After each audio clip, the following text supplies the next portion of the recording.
Alain Pilon.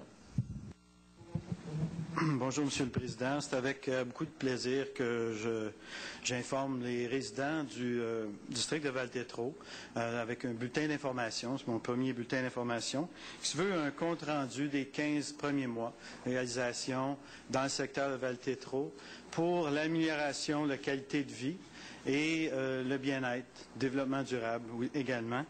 Et c'est avec plaisir là, que tous les résidents et résidentes vont recevoir ce bulletin par la poste.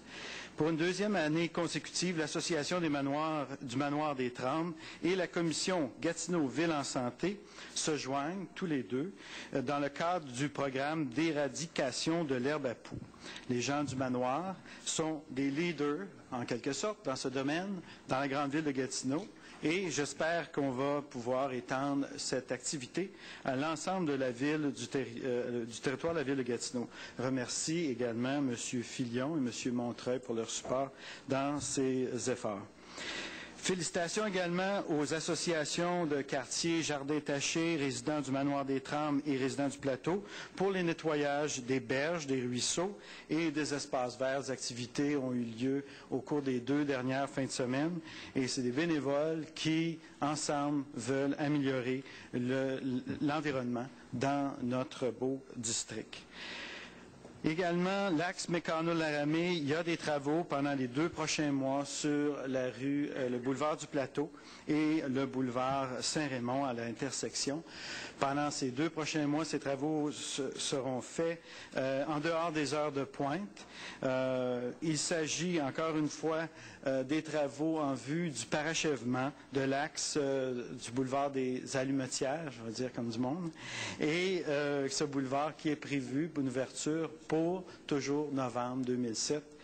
Également, on parle beaucoup du prolongement du boulevard des Grives au boulevard des Allumetières et au cours des prochaines semaines, j'espère pouvoir en discuter avec les membres du Conseil.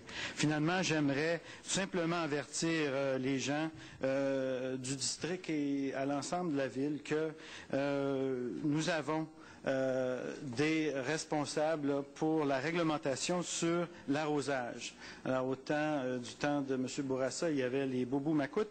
Nous avons les H2O Macoutes.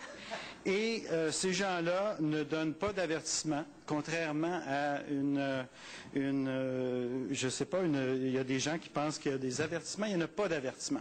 Alors, la première infraction, 200 $, la deuxième, 400 $. Alors, comment qu'on fait pour se disparaître les H2O Macoutes? Alors, on lit les règlements, on les suit à la lettre, et ils n'auront plus rien à faire, et puis ils vont disparaître. Alors, merci. Merci, M.